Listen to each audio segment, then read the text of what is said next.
The BBC says we shouldn't say certain things to burqa-wearing Muslims. They got some veiled women to read out hypothetical questions and then lecture the viewer about how ignorant and bigoted they are. I've got a few questions. You can't be a feminist and be wearing a burqa.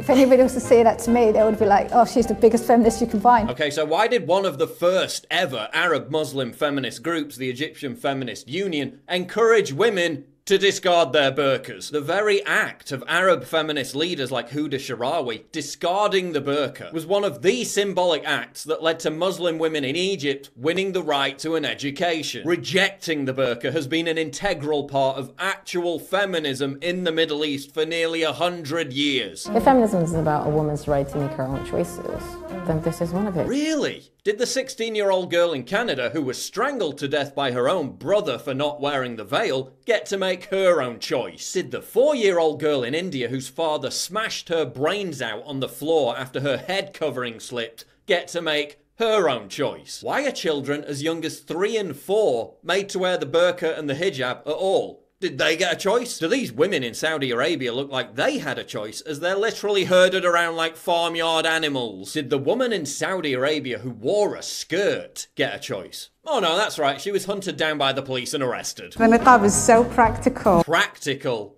Really?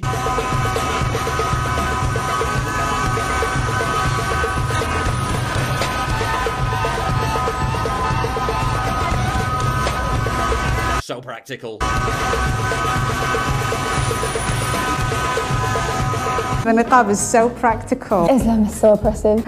Oh, but you're oppressed and we want to help you. Okay, so if Muslim women who wear the burqa aren't oppressed, why do Muslim women in Iran literally call on Westerners to help them fight oppression by violating the law on head coverings? If it's not a form of oppression, why does Azra Namani, head of the Muslim reform movement, assert that hijab purity culture covers, segregates, subordinates, silences, jails and kills women and girls around the world? If it's not a form of oppression, why do gangs of men roam the streets in Iran throwing acid in the faces of women whose veils are deemed to be too loose? If it's not a form of oppression, why are Muslim gangs in London threatening to kill women who don't cover their heads? I think some women are actually having to fight to be able to wear it. Really? Is that why the first thing that women in Syria did after they were liberated from ISIS was to discard it? Who's fighting to wear it? Last time I checked, ISIS was stoning women to death for not wearing it. Sharia police patrol Muslim countries, forcing women to wear it. Women exposing their hair is only one of the controversial crimes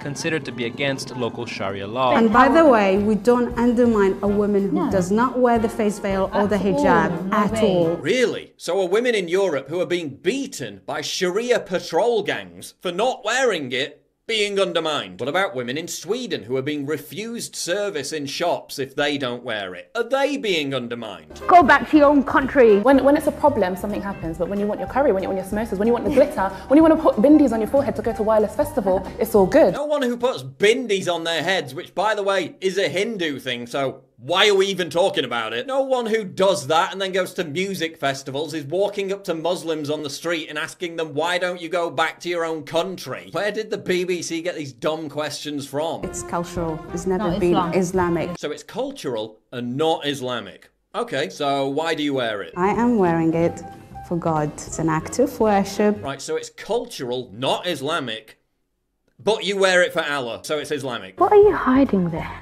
A bomb. Yeah, why are you laughing about suicide bombings less than 3 months after a suicide bomber in the UK blew up a bunch of kids at a pop concert? I've also got a few questions for the BBC. Why are you using taxpayer money to normalise the oppression of women? Why are you trying to popularise something that's clearly abnormal for an open liberal society? Why are you also trying to normalise other backward Islamic practices like people marrying their cousins? Something that's caused a huge spike in childhood deaths in the UK of Muslim children. Why are you continually shoving regressive belief systems down our throats in the name of progressivism and diversity? Women being smothered in black cloths to obey the whims of a brutal, archaic 7th century patriarchy isn't progressive.